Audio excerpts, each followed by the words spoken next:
fact, each of us possesses far more capacity than we use. 3. Aesthetic vision and leadership have the power to transform companies and even entire sectors. And 4. In the absence of aesthetics, most businesses are susceptible to potentially fatal challenges.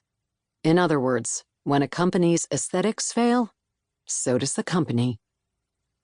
Each chapter provides insights from case studies of companies that have used aesthetics to build market share, gain customer loyalty, and create lasting value. Though I rely on theory and science to explain the power of aesthetics, the stories of people, the business founders, entrepreneurs, and leaders, and their companies are at the heart of this book. The case studies include dozens of profiles of companies and their leaders, many of whom I have had the good fortune to have worked with. Real-world examples in which businesses' aesthetic properties enhance or detract from their overall value show how these principles work in real time. I am also a pragmatist, so although I believe that each of us has the potential to boost our aesthetic intelligence, it takes time and effort. It is just like developing other muscles. To that end, I've included approaches and concrete exercises for building your aesthetic muscles and using them to win over customers, starting with exercises for enhancing attunement or developing a higher consciousness of your environment and the effect of its stimuli. Interpretation, or translating your emotional reactions, both positive and negative, to sensorial stimuli into thoughts that form the basis of an aesthetic position, preference, or expression. Articulation, or expressing the aesthetic ideals for your brand, product, or service, such that team members not only grasp the vision, but also can execute it with precision. And curation, or organizing, integrating, and editing a wide variety of inputs and ideals to achieve maximum impact. When it comes to aesthetics, editorial command is all important. As Coco Chanel said, elegance is refusal.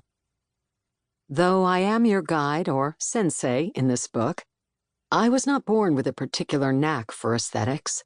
It took time to understand what was aesthetically appealing and why aesthetics is so important in both business and life.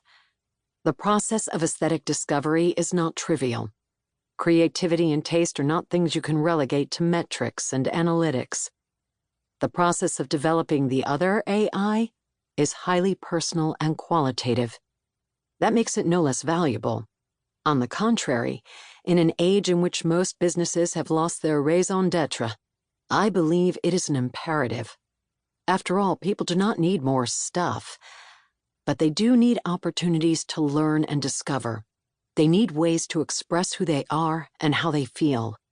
And they need tools and inspiration to make themselves and the world more beautiful.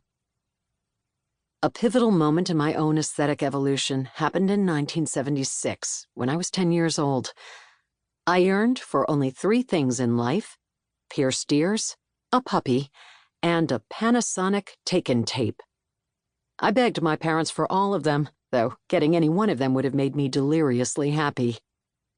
10 years passed before I had my ears pierced, and another 30 before I adopted my first ever puppy. But for Hanukkah of that bicentennial year, my parents gave me that coveted cassette recorder in electric blue. The take-in tape had an auratic power over me, with its lightweight yet sturdy design, its groovy curved edges, the shiny glossy finish on the paint, the star-like speaker grooves in the upper right corner. Its bold, cheerful color coordinated well with my beloved and oft-worn polyester Adidas tracksuit. I marveled at the device's capacity to record my voice and play my Sean Cassidy tapes. It could even receive AM/FM radio on the go, thanks to its dual capacity to work by battery or plug.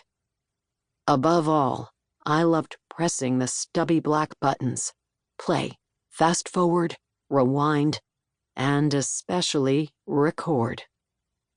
I was the only one of my girlfriends who owned a take-in tape. That enhanced my popularity and also served as leverage for play dates. My friends and I would spend hours listening to playbacks of our own voices. We were in awe of the power of technology. To keep listening to this audiobook for free, click the link in the description. It will take you to a free Audible trial where you can listen to this and many other books for free for 30 days.